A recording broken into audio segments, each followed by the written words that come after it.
ketahanan pangan dalam bentuk pembuatan empang karena memang kebutuhan pokok sini masalah ikan memang sangat luar biasa. Ya.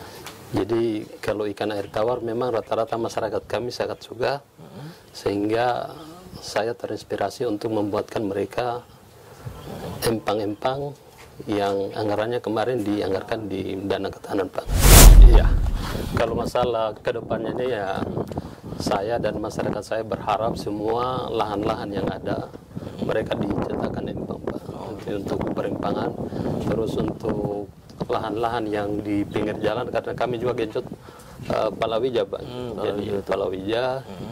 Jadi hasilnya panen palawija yang sayur-sayuran, Pak, rata-rata dilarikan ke Kendari, Pak, dijual ke Kendari. Jadi atas nama pemerintah Desa Pibunoha dan masyarakat saya wakili, kami sangat berharap ada bantuan, baik itu bantuan bibit ikan, pakan, dan percetakan empang yang turun baik dari kabupaten, provinsi maupun pusat, Pak.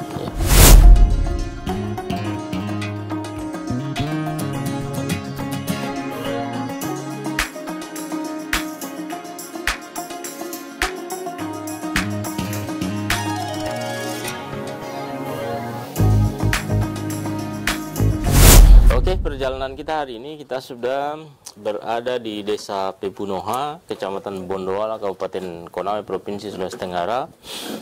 Kita akan berbincang panjang soal segenap potensi desa yang ada di sini. Kebetulan saya sudah bersama dengan Pak Desa. Mohon izin Pak Desa, kita mungkin sebagai pembuka kita minta Pak Desa untuk kira-kira memberikan gambaran ke kita, kepada yang menyaksikan ini, apa-apa saja yang kira-kira menjadi potensi desa di Pepunoha ini, termasuk hal-hal apa yang mungkin dikembangkan begitu untuk saat ini, begitu. Ya. Terima kasih Pak Dewan. Kebetulan di wilayah saya ini Desa Pepunoha ada program yang kami giatkan kemarin di tahun 2024, yaitu Peniti Emas. Ya. Ini program untuk mencegah stunting dengan memberi sayur-sayuran kepada warga dan ikan, sayur gratis yang ikut posyandu. Ya. Jadi ini kegiatan rutin kita berikan tiap bulan Ya. dengan gratis tanpa biaya, Pak. Ini Peniti Emas sudah berapa tahun jalannya? Berjalan berapa bulan? 2 tahun, Pak, dengan 2 tahun. Alhamdulillah. Selain program Peniti Emas tadi, Pak Desa, mungkin Pak Desa bisa memberikan gambaran potensi desa. Ini kan kelihatan ini adalah semacam tambak, ya. Tambak. Ini menjadi bagian mungkin dari program ketahanan pangan di desa. Bisa jadi kasih gambaran, misalnya kenapa harus pilihannya tambak dan ikannya, misalnya ikan nila, apa yang menginspirasi sehingga dimulainya program ketahanan pangan ini dengan sektor tambak ini, Pak Desa. Ya.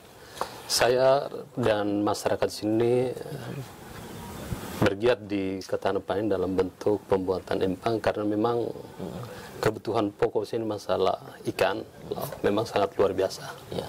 Jadi kalau ikan air tawar memang rata-rata masyarakat kami sangat suka, sehingga saya terinspirasi untuk membuatkan mereka empang-empang yang anggarannya kemarin dianggarkan di dana ketahanan pangan. Ya. Ini skemanya sampai sejauh ini, kalau dari yang kita lihat ini kan ada beberapa petak ini. Itu skemanya bagaimana, Pak Desa? Ya, jadi ini ada 8 petak ini. Saya bagi di per dusun ke 2 RT, Pak. Jadi satu RT saya siapkan 1 petak. Nanti panennya nanti per RT dipanggil masyarakatnya untuk mengambil ikan secara gratis. Oh, ini panennya polanya nih apakah biasa berapa bulan sekali panen?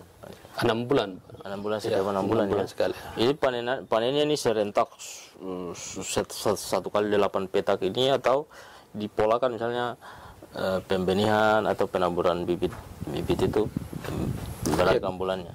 Kalau panennya ini ya digilir per RT, bukan satu hari dalam semua RT. Jadi untuk pembenihan bibit kita beli langsung dari penyedia. Jadi memang kami terkendala juga di bibit karena persoalan harga juga agak tinggi juga. Ya. Tapi rata-rata semua ini nila.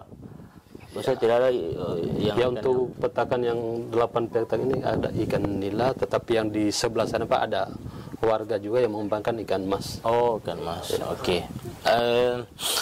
Dari program Pak Desa yang sangat luar biasa ini kan, kalau kita melihat program pemerintah kan sekarang fokusnya kan satu soal ketahanan pangan, yang kedua misalnya tentang MBK. Tentu kan sebetulnya potensi yang seperti saya sampaikan tadi ini desa ini tidak terlalu jauh dengan kota Kendari. Mungkin ke depan tentu kan Pak Desa pasti punya bayangan pengembangan. Jadi kan mungkin 8 petak mau ada penambahan atau seperti apa. Pak Desa kan pasti punya bayangan tentang pengembangan empang ini, ataupun bayangan tentang pengembangan program Penite Mas tadi. Bisa dikasih gambaran ke kita Pak Desa soal bayang-bayang ke depan ini? Iya, kalau masalah ke depannya ini ya saya dan masyarakat saya berharap semua lahan-lahan yang ada mereka dicetakkan empang Pak. Untuk perimpangan, terus untuk lahan-lahan yang di pinggir jalan, karena kami juga genjot palawija Pak. Jadi palawija, jadi hasilnya panen palawija yang sayur-sayuran Pak rata-rata dilarikan ke Kendari Pak, dijual ke Kendari. Apalagi kan di sini sebetulnya daerah selain dekat dengan Kendari, sebetulnya akses ke daerah tambang ini kan sebetulnya juga sangat memungkinkan ya untuk terus yang kemudian pada saat dari kurang lebih 2 tahun program ini berjalan, sudah ada sentuhan kan misalnya selain dana desa ya, maksudnya apakah dari pemerintah kabupaten atau pemerintah provinsi maupun pemerintah pusat soal maksudnya pengembangan ya untuk sementara belum ada Pak. Belum ada. Ya tentu kita berharap ke depan ini bisa ada sentuhan-sentuhan dari pemerintah. Mungkin Pak Desa bisa memberikan harapannya terhadap misalnya pemerintah kabupaten, pemerintah provinsi maupun pemerintah pusat soal pengembangan program ini Pak Desa. Jadi atas nama pemerintah Desa Pibunoha dan masyarakat saya wakili, kami sangat berharap ada bantuan, baik itu bantuan bibit ikan, pakan, dan percetakan empang yang turun baik dari kabupaten, provinsi maupun pusat Pak. Termasuk misalnya harapannya untuk masyarakat sini bagaimana kesadarannya atau seperti apa Pak Desa? Ya kalau masyarakat saya Pak mengikut apa yang menjadi arahan pemerintah Pak. Ya, mungkin itu sekelumit gambaran yang bisa kita dapatkan dari pertama itu potensi desa Pibunoha, terus yang kemudian termasuk program yang sangat luar biasa digagas oleh pemerintah desa soal Penite Mas tadi yang memberikan istilahnya ikan dan sayur-sayuran gratis kepada istilahnya posyandu. Tentu ini program yang sangat mungkin untuk diduplikasi oleh desa-desa yang lain di Sulawesi Tenggara. Tentu pada kesempatan ini kita sangat berharap dengan Pak Desa terutama bisa berkolaborasi terus kita Pak Desa. Mudah-mudahan kita bisa sama-sama saling menguatkan dalam orientasi pengembangan pertama program Penite Mas tadi, terus yang kemudian pengembangan ketahanan pangan di Desa Pibunoha ini. Mudah-mudahan istilah saya juga bisa saling menguatkan pada saat ke depan itu. Mungkin itu yang bisa kita sampaikan hari ini, tapi kita berharap ke depan